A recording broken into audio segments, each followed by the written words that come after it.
त्रिवेणी learning पर आप सभी का स्वागत है। दोस्तों, आज हम पढ़ेंगे राष्ट्रीय अर्थव्यवस्था की जीवन रेखा, है ना। क्या पढ़ेंगे? राष्ट्रीय अर्थव्यवस्था की जीवन रेखाएं। ठीक, देखिए ये है 7th चैप्टर किसका? जो 10th की एनसीईआरटी है ना। ठीक, जो 10th की एनसीईआरटी है उसका 7th चैप्टर है और नाम है इसका क्या? राष्ट्रीय अर्थव्यवस्था की जीवन रेखा। मतलब इसमें हम पढ़ेंगे परिवहन के बारे में। ठीक, किसमें पढ़ेंगे? परिवहन के बारे में। तो चलिए शुरू करते हैं, देखते हैं इसमें क्या है। देखिए यहाँ से शुरू है। यहाँ है कि हम अपने प्रतिदिन के जीवन में विभिन्न सामग्रियों एवं सेवाओं का प्रयोग करते हैं, है ना। इसमें से कुछ हमारे आसपास उपलब्ध होती हैं, जबकि कुछ अन्य चीज़ों की ज़रूरतें दूसरे स्थानों से लाकर पूरी की जाती हैं।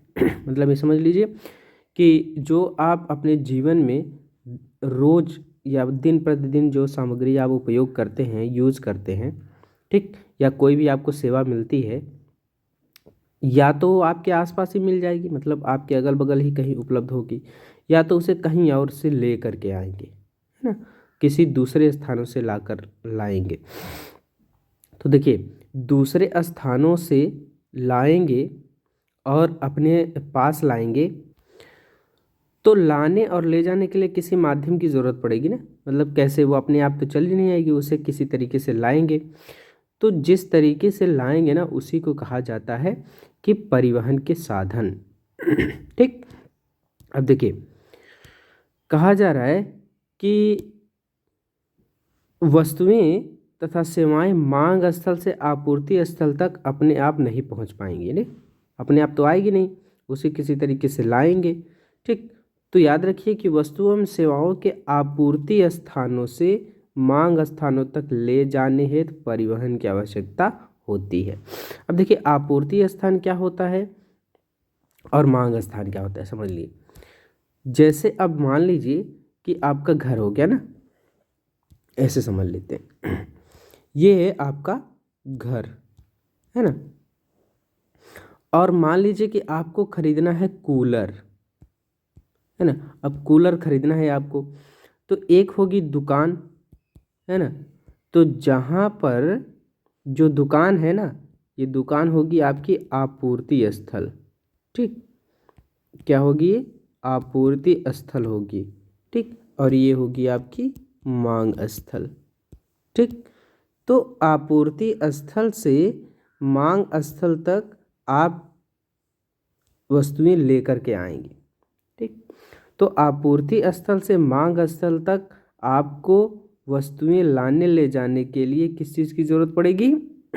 परिवहन की, है ना। यही होता है परिवहन, कि आपूर्ति स्थान से मांग स्थल तक वस्तुओं को लाने के लिए परिवहन की आवश्यकता पड़ेगी। ठीक, सिंपल बात है, याद रखिएगा।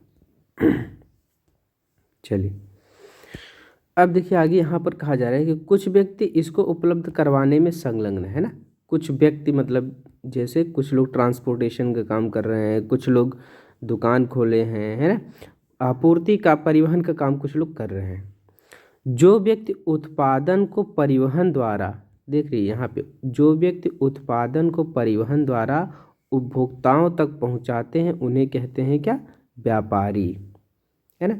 जो प्रोडक्ट है उस प्रोडक्ट को परिवहन द्वारा उपभोक्ता तक, कस्टमर तक पहुंचाया जा रहा है, वो ये काम कौन करता है? व्यापारी ना।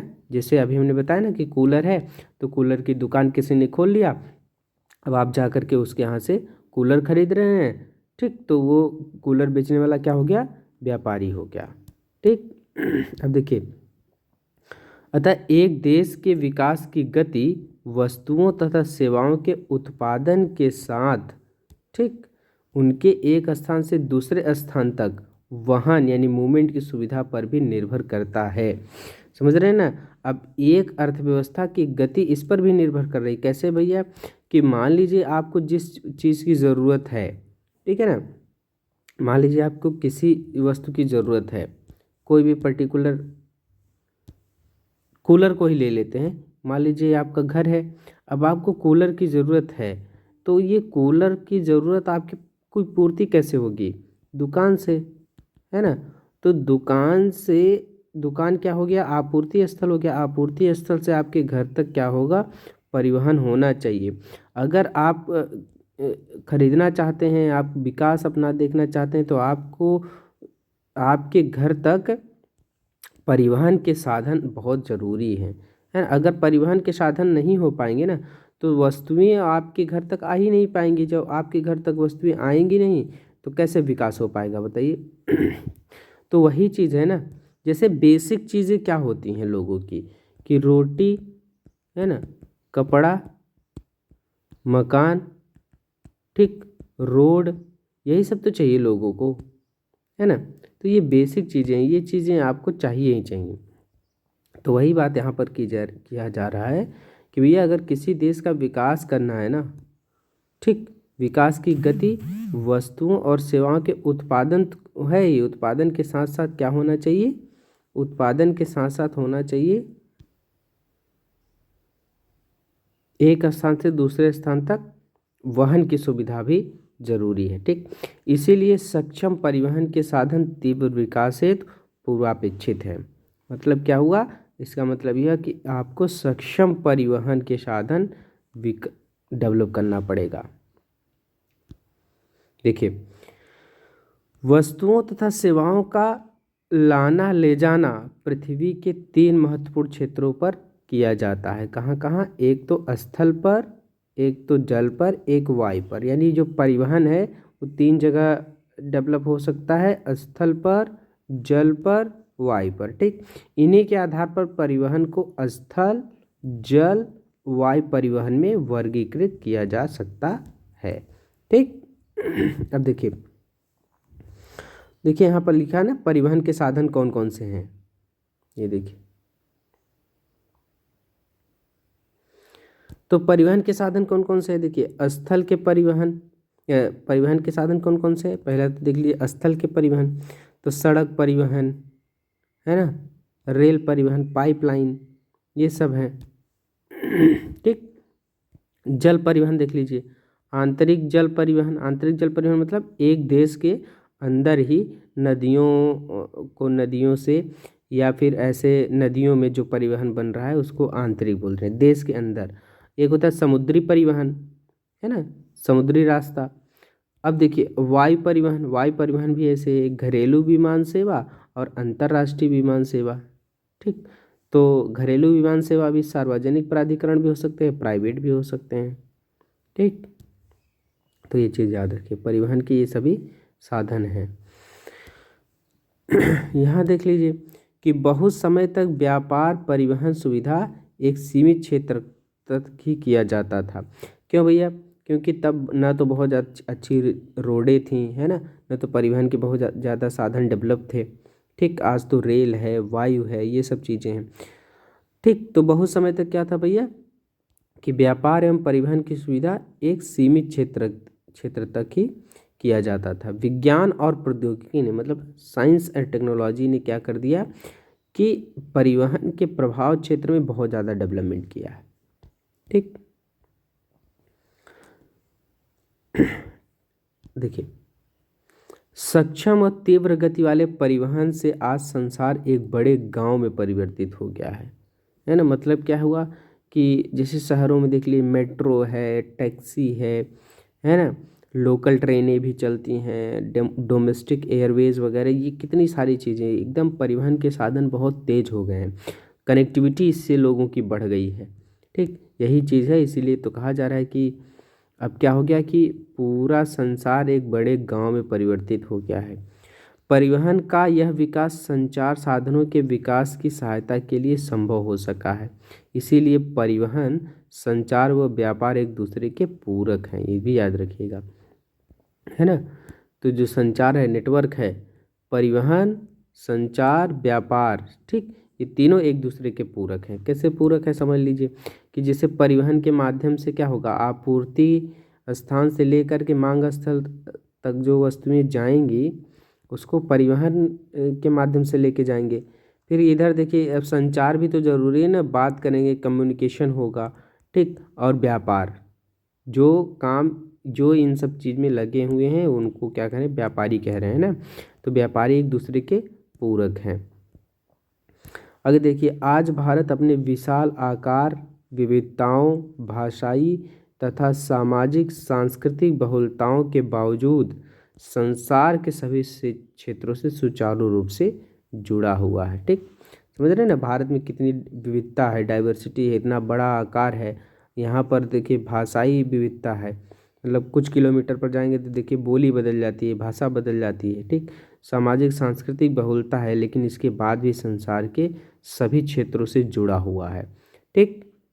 रेल, वायु, जल परिवहन, ठीक, समाचार पत्र, रेडियो, दूरदर्शन, सिनेमा, इंटरनेट, है ना, आदि इसके सामाजिक आर्थिक विकास में अनेक प्रकार से सहायक हैं, ठीक। अब देखिए, स्थानिक से अंतर्राष्ट्रीय व्यापार ने अर्थव्यवस्था को जीवन शक्ति दी है, ठीक। भारत का व्यापार आजकल ही देख लीजिए, मतलब अंतर्राष्ट्रीय, लोकल से लेकर के अंतर्राष्ट्रीय स्तरीय व्यापार ने अर्थव्यवस्था को जीवन शक्ति दी है, ठीक। आगे देखते हैं, इसने हमारे जीवन को समृद्ध किया तथा आरामदायक जीवन के लिए सुविधाओं व साधनों में बढ़ोतरी की है, ठीक। जैसे जैसे टेक्नोलॉजी बढ़ रही है, जैसे जैसे परिवहन के साधन बढ़ रहे हैं, ठीक, क्या हो जा रहा है कि बहुत सारी आरामदायक सुविधाएं मिल रही हैं, है ना। जैसे अब देख लीजिए, आजकल लोग क्या घर में बैठे बैठे जोमेटो से ऑर्डर कर दिए, तो भोजन खाना उनके घर आ गया। सब कैसा, ट्रांसपोर्टेशन की वजह से ही तो हो रहा है ना व्यापार की वजह से हो रहा है, संचार की वजह से हो रहा है, तो इन सब चीज़ों की वजह से हो रहा है ना। तो लोगों का जीवन जो है ना और आरामदायक हो गया है, ठीक। तो कुल मिला के इस चैप्टर में हम यही देखेंगे कि संचार और परिवहन के साधन हमारे देश और उसकी आधुनिक अर्थव्यवस्था को संचालित करते हैं, ठीक। तो ये चीज़ें हैं, आगे देख लीजिए कि स्पष्ट है कि सघन व सक्षम परिवहन का जाल तथा संचार के साधन आज विश्व राष्ट्र स्थानीय व्यापार हेतु पूर्वापेक्षित है, ठीक। तो ये सब चीज़ें ज़रूरी हैं। अब देखिए, यहाँ से शुरू हो गया है परिवहन, ठीक। क्या, परिवहन, ट्रांसपोर्टेशन। तो सबसे पहले देखेंगे स्थल परिवहन, अभी हमने दिखाया ही, ये देखिए ग्राफ हमने दिखाया ना ये। तो स्थल परिवहन में कौन कौन आता है, स्थल परिवहन में आएगा सड़क परिवहन, रेल परिवहन और पाइपलाइन, ठीक। तो वही चीज़ यहाँ पर से शुरू होने जा रही है ये। तो भैया ट्रांसपोर्टेशन है स्थल परिवहन, इसमें देखेंगे कि भारत विश्व का दूसरा सर्वाधिक सड़क जाल वाला देश है, ये याद रखिएगा, विश्व का दूसरा सर्वाधिक सड़क जाल वाला देश है, ठीक। मतलब रोड नेटवर्क है। यह सड़क जाल लगभग 62.16 लाख किलोमीटर है, ठीक। 2020-21 के आंकड़े हैं। भारत में सड़क परिवहन रेल परिवहन से पहले प्रारंभ हुआ, ठीक। पहले सड़क परिवहन फिर रेल परिवहन, ठीक। निर्माण तथा व्यवस्था में सड़क परिवहन रेल परिवहन की अपेक्षा अधिक सुविधाजनक है, ठीक ना। रेल परिवहन की अपेक्षा सड़क परिवहन की बढ़ती महत्ता निम्न कारणों से है ना। मतलब समझ रहे हैं इसका मतलब क्या हुआ कि रेल परिवहन की अपेक्षा सड़क परिवहन की बढ़ती लागत, ठीक, परिवहन की बढ़ती महत्ता, ठीक। मतलब यूँ समझ लीजिए कि भैया जो रेल परिवहन है ना, रेल परिवहन की अपेक्षा क्या है कि सड़क परिवहन का इम्पोर्टेंस बढ़ने का क्या कारण है। पहली बात देखिए, रेलवे लाइन की अपेक्षा सड़कों की निर्माण लागत कम होती है ना। दूसरी बात ये समझ लीजिए कि ऊबड़ खाबड़ व विच्छिन्न भूभागों पर सड़कें बनाई जा सकती हैं, लेकिन जो रेल है, रेल बिछाने में बहुत ज़्यादा खर्चा भी आएगा, प्रॉब्लम भी होती है, ऊबड़ खाबड़ जगह है। तो अधिक ढाल प्रवणता पहाड़ी क्षेत्रों में भी सड़क बनाई जा सकती है, लेकिन रेल लाइनें बिछाने में समस्या आएगी। अपेक्षाकृत कम व्यक्तियों, कम दूरी, कम वस्तुओं के परिवहन में सड़क मितव्ययी है, मितव्ययी मतलब कम खर्चीली है, ठीक है ना। अब देखिए यह घर घर सेवाएं उपलब्ध करवाता है, ठीक, तथा सामान चढ़ाने व उतारने की लागत की अपेक्षाकृत कम है। सड़क परिवहन अन्य परिवहन साधनों के उपयोग में एक कड़ी के रूप में भी कार्य करता है। जैसे सड़कें रेलवे स्टेशन, वायु व समुद्री पत्तनों को जोड़ती हैं। ठीक, सड़कें क्या करती हैं? रेलवे स्टेशन, वायु, समुद्री पत्तनों को जोड़ने का काम करती हैं। आगे देखिए, भारत में सड़कों की सक्षमता के आधार पर इन्हें निम्न 6 वर्गों में वर्गीकृत किया गया है। ठीक, यानी भारत में सड़कों की सक्षमता के आधार पर 6 प्रकार की सड़कें होती है भारत में। ठीक, राष्ट्रीय राजमार्गों के मानचित्र देख रहे हैं अभी, उसमें देखेंगे तो आपको सारी चीज़ें पता चलेंगी। ठीक, 6 प्रकार की सड़कें डेवलप हुई हैं। अब देखिए, पहला है स्वर्णिम चतुर्भुज महाराजमार्ग, यानी गोल्डन क्वाड्रिलेटरल। ठीक, गोल्डन क्वाड्रिलेटरल सुपर हाईवेज। ठीक, तो स्वर्णिम चतुर्भुज महाराजमार्ग क्या होता है? देखिए कि भारत सरकार ने दिल्ली, कोलकाता, चेन्नई, मुंबई और दिल्ली को जोड़ने वाली 6 लेन वाली महाराजमार्गों की सड़क परियोजना प्रारंभ की है। ठीक, याद रखिएगा, स्वर्णिम चतुर्भुज महाराजमार्ग क्या है कि दिल्ली, कोलकाता, चेन्नई, मुंबई, दिल्ली। ठीक, इसका मतलब क्या है? दिल्ली से कोलकाता, कोलकाता से चेन्नई, चेन्नई से मुंबई, मुंबई से दिल्ली। ठीक, 6 लेन वाली महाराजमार्ग की सड़क परियोजना प्रारंभ की है। इस परियोजना के तहत 2 गलियारे प्रस्तावित हैं। कौन कौन से? एक तो है उत्तर दक्षिण गलियारा। ठीक, कौन सा है? एक तो उत्तर दक्षिण गलियारा है जो श्रीनगर को कन्याकुमारी से जोड़ता है, और दूसरा है पूर्व पश्चिम गलियारा जो सिलचर कहाँ असम को तथा पोरबंदर गुजरात को जोड़ता है। ठीक, तो इसको मैप में देख लेते हैं। ये देखिए, ठीक, यहाँ देखिए, यहाँ पर क्या है कि स्वर्णिम चतुर्भुज राजमार्ग है ना, स्वर्णिम चतुर्भुज राजमार्ग है, राष्ट्रीय राजमार्ग संख्या सहित है, पूर्व पश्चिम राजमार्ग और उत्तर दक्षिण राजमार्ग है। ठीक, तो ये रेड है। पहले यही देख लेते हैं, उत्तर दक्षिण राजमार्ग। देखिए, तो उत्तर दक्षिण राजमार्ग अगर देखें तो उत्तर में देखिए कहाँ से जो शुरू हो रहा है।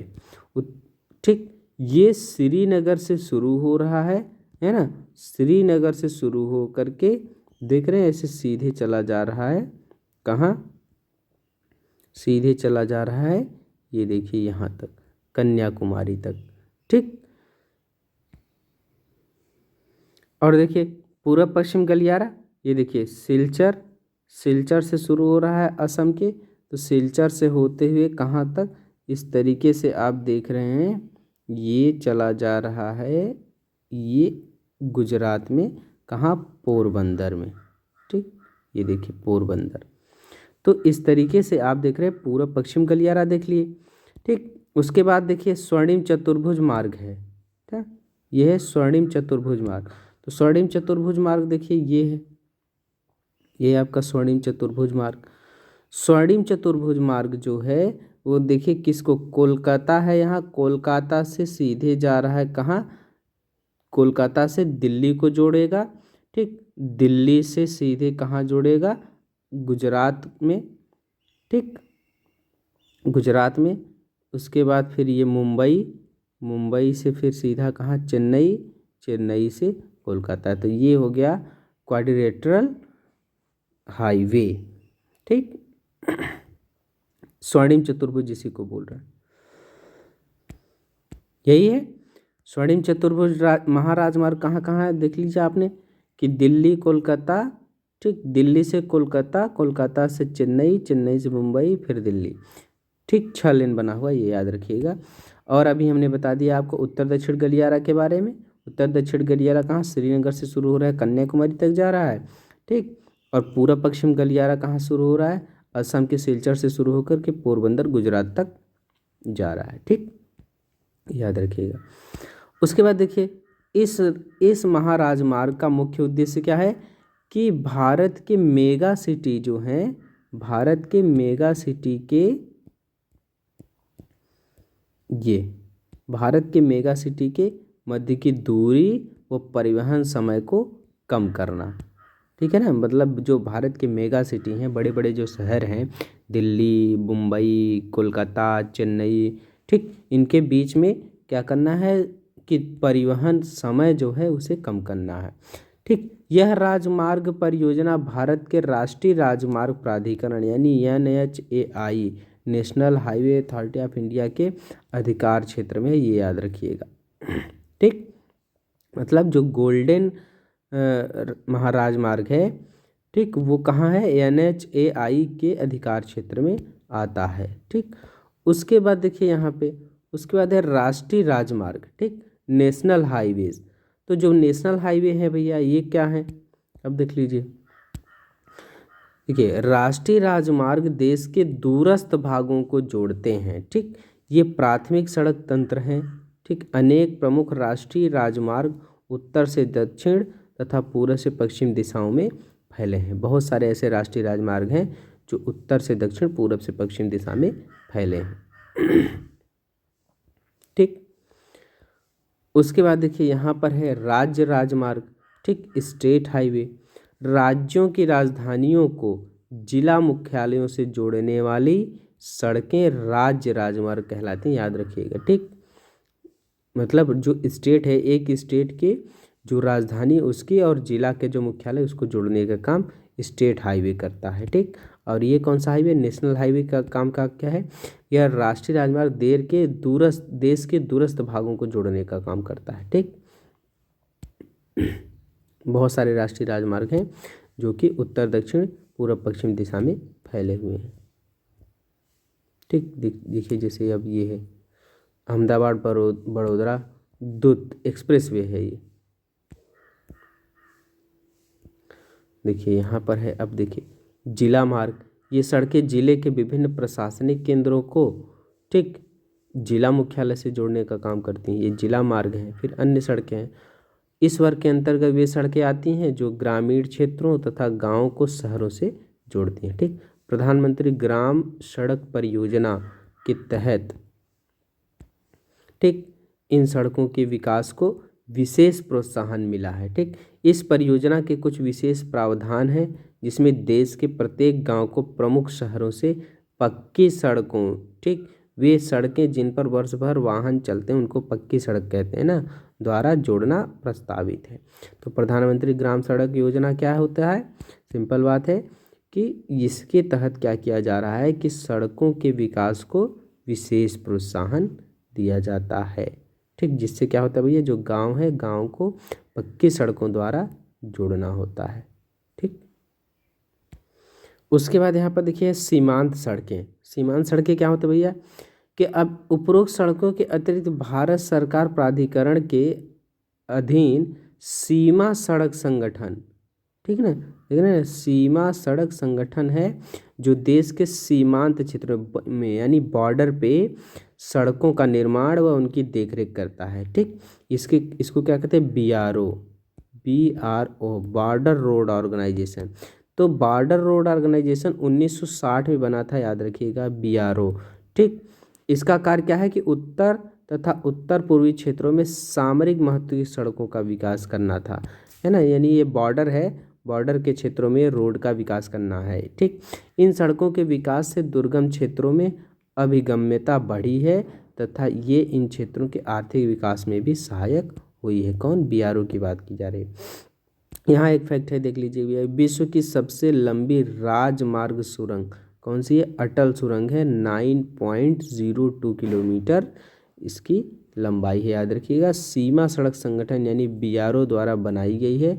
यह सुरंग पूरे साल मनाली को लाहौल स्पीति घाटी से जोड़ती है, याद रखिएगा, मनाली को लाहौल स्पीति घाटी से जोड़ती है। पहले यह घाटी भारी बर्फबारी के कारण 6 महीने तक अलग थलग रहती थी, ठीक। यह सुरंग हिमालय की पीर पंजाल पर्वतमाला में औसत समुद्र तल से 3000 मीटर की ऊंचाई पर अति अत्याधुनिक सुविधा के साथ बनाई गई है। कौन सी बनाई गई है भैया, नाम है अटल टनल, अटल सुरंग है, याद रखिएगा इसकी लंबाई, ठीक। अब यहाँ पर दिया भैया कि सड़क निर्माण में प्रयुक्त पदार्थ के आधार पर भी सड़कों को कच्ची, पक्की सड़कों में वर्गीकृत किया जाता है। ठीक, पक्की सड़कें सीमेंट, कंक्रीट, तारकोल द्वारा निर्मित होती हैं और जो कच्ची सड़कें होती हैं बस ऐसे ही नॉर्मल मिट्टी की होती हैं। अतः वे 12 मासी सड़कें हैं। ठीक, कच्ची सड़कें वर्षा ऋतु में अनुपयोगी हो जाती हैं ना। तो ये हो गया आपका सड़कें। ठीक, अब हम यहाँ से देखेंगे रेल परिवहन के बारे में। ठीक, नेक्स्ट वीडियो में हम देखेंगे रेल परिवहन के बारे में। तब तक के लिए नमस्कार।